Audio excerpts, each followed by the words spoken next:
শফিক এখন জেলে? হ্যাঁ বন্ধুরা, আপনারা ঠিকই শুনলেন। শফিক এখন জেলে, কিন্তু কেন? চলুন আমরা দেখি শফিক আজকে কেন জেলে গেল, কেন গ্রেফতার করলো পুলিশ তাকে। চলুন আমরা দেখি শফিক আজকে কেন জেলে। পল্লীগ্রাম টিভির জনপ্রিয় অভিনেতা শফিকুল ইসলাম শফিক সে এখন গ্রেফতার।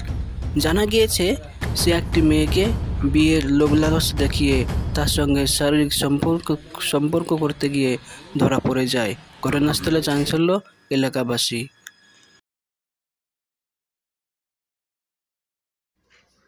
আসসালামু আলাইকুম, সম্মানিত দর্শক মণ্ডলী, আপনারা স্ক্রিনে যে ভিডিওটি দেখতে পাচ্ছেন, এই ভিডিওটি কোনো এআইয়ের মাধ্যমে তৈরি করা হয়নি, বরং ঘটনাটি সত্য। আপনারা সবাই তাকে চিনেন। ছেলেটি হচ্ছে শফিক। এই শফিক সেই শফিক যে শফিক পল্লীগ্রাম টিভিতে ছোট থেকে কাজ করে আজকে সে বড় হয়েছে। আর আজকে সে এত বড় নিজেকে মনে করেছে যে আমি এত বড় হয়ে গিয়েছি, আমি একজন সুপারস্টার হয়ে গিয়েছি। এইটাই সবচাইতে তার বড় মারাত্মক ভুল।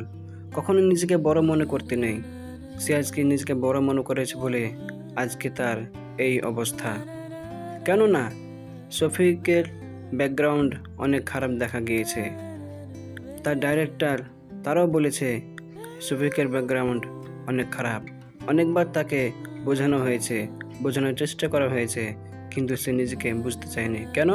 সে নিজেকে মনে করেছে আমি অনেক বড়, আমি সবচাইতে বড় সুপার হিরো হয়ে গিয়েছি। সে সুপার হোক বা হিরো হোক, পুলিশ কখনো কাউকে ছাড় দেয় না। অনেক ভিডিওর কমেন্টে দেখা গিয়েছে শফিকের যারা ফ্যান ফলোয়ার্স আছে তারা বলছে শফিককে ফাঁসানো হয়েছে। যদি সেটা ফাঁসানোই হয়ে থাকে, অবশ্যই এই বিষয়টা তদন্ত করা দরকার। যদি শফিককে ফাঁসানো হয়ে থাকে, যারা ফাঁসিয়েছে তাদের আইনের আওতায় এনে তাদের কঠোর শাস্তি দেওয়া দরকার। যদি তারা ফাঁসানোর চেষ্টা না করে, যদি সত্য হয়ে থাকে, তাহলে কথাই বলে না, পাপ নিজের বাপকেও ছাড় দেয় না। সে আজকাল করতে করতে সে 2-3 বছর থেকে নাকি সেই মেয়েটির সঙ্গে সম্পর্ক ছিল। আজকে সেই সম্পর্কর একটি বড় ফায়দা নিতে গিয়ে শফিক জেলে চলে যায়। পুলিশ তাকে অ্যারেস্ট করে নেয়।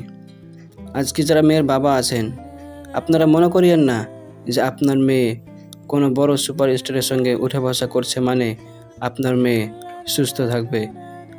যখন আপনার মেয়ে ধরা পড়ে যাবে, তখন আপনার মুখে চুনকালি লেগে যাবে।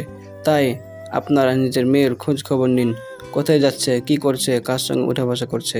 কেননা আপনার মেয়ে, আপনার সম্পদ, আপনার সম্মান আপনাকেই বাঁচাতে হবে। ধন্যবাদ।